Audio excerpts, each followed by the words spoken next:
y'all, it's Hope here at Crafty Hope and welcome. I'm very much zoomed in here on my bead mat because I want to show you how to make a really interesting pair of earrings that I just came up with. This is probably not a new technique, but it's new to me. I picked up these, they're Jesse James beads, window box bead mix. They're at, oh, sorry, y'all can't see that. They're at Walmart, and I'm not promoting either of those companies. It just happens to be where I found it. And this one's called Champagne Bubbles.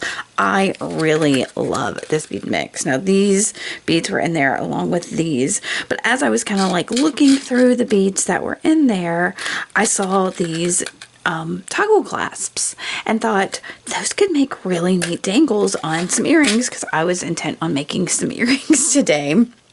So I made the one. I'm not going to show you till I finish these, but I think you can kind of see here how this is going to go.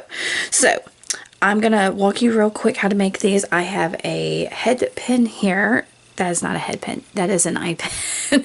And I'm going to open up that eye on it. And I have this part of the toggle clasp. It's the loop part of a two-part toggle clasp. I found in my stash. I found a couple of them. And I am going to slip that ring at the top of it onto that loop that we just opened and then close that loop. Actually, hold on. Yep, that's what I thought. That is not the best eye pen. So I'm gonna get another one. Sometimes I have found, y'all, with eye pens, no matter the quality of them, that sometimes the loop of them is, if you fiddle with it too much, it will fall apart. And I prefer to go ahead and find that out on my own rather than somebody getting a pair of my earrings or jewelry and it falling apart on them. Okay, so I'm gonna do that again. I have twisted open that loop, slipping on that part of the toggle and then closing it. Yeah, that one feels a lot more secure. I did not feel any kind of wobbliness to it. So I have basically put that ring on there. Then I'm going to slip on this, it's like a faux pearl bead here. And what I want to do is make sure that everything kind of stays up. So this and this all are facing the same direction. So that means the loop here is going this way and I want this loop to go the same direction as these. So I'm going to do my best to make that. And of course, if I don't get it exact, I can take those loops and twist them. But for me, I find it best to just go ahead and do it the direction that you want it from the start. All right.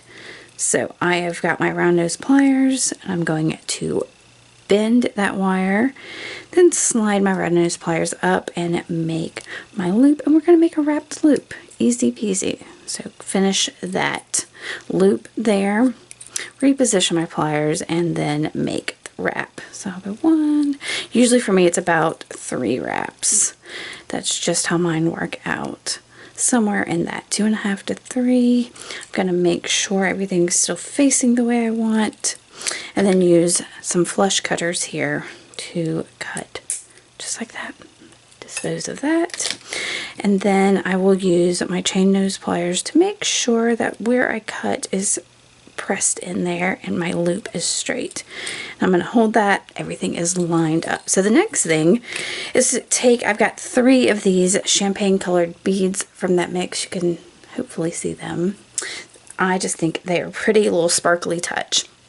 So I've got some head pins this time, and I'm going to put them all on, if I can find my holes, 1, 2, and I find it easiest for me to work like in batches, so I'm not switching between too many tools, and it depends on what I'm doing. Sometimes I will do one thing at a time. So once those are on there, I am going to prep for more wrap loops. So I will take that bend.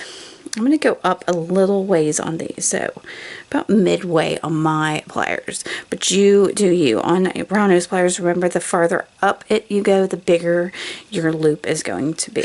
So I am going to basically make that loop. Actually, I'm going to straighten it out just a scoosh. I'm going to do that for all 3 of them. So bend, push it up a little, go to about the middle, pull that up and around, reposition, finish that.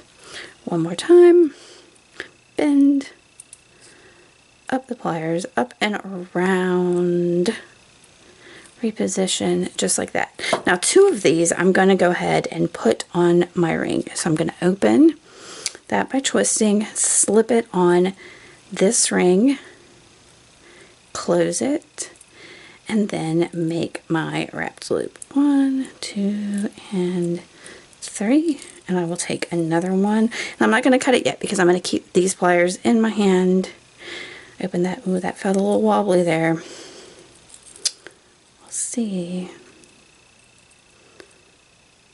Close that. And then wrapped. Oh, this is just a thin, I don't know. 1, 2, and 3-ish. Straighten that all out. Now I'm going to take my flush cutters again and trim 1 and trim 2 there, and then chain nose to tuck that just a little bit if I can find the end. That one's actually pretty good. This one I think might need a little work. Yeah, that's what it needed. All right, so with this last one, what I'm going to do here is take those chain nose pliers and finish my loop here, not with it connected to anything. I'm just going to go just the same way we did the others, but not on the ring. All the way around, close that, trim, tuck,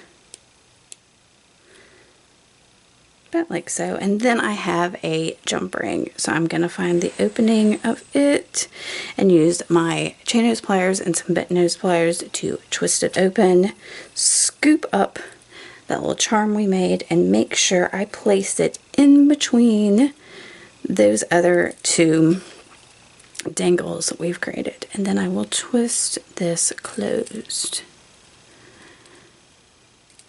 just like that. And so I've got this, so it lays pretty beautifully. If I can get it to lay beautifully. Look at it, it does not want to lay down for me. There we go. And so you can see the last thing we're going to do is take our ear wires, which has a loop at the bottom of it, twist it open gently, slip on that wrapped loop at the top, and then close it just like that. Now if you wanted to do this and make simple loops where I have put wrap loops, that is all you. That would make these a little bit shorter if that's what you want. That's fine, but I think these turned out to be some pretty darling earrings. What do you think? They're a little fancy and frou-frou, but I mean, come on. You can't deny that sparkle. Alright guys, I hope you like this. It's a different way to use a toggle clasp. Now we got to come up with a way to use that bar. If you got some ideas, let me know, because now I have bars. Alright guys, I will talk to you later. Let me know if you have any questions or comments or anything. Give me a thumbs up if you enjoyed this, and I'll see you later.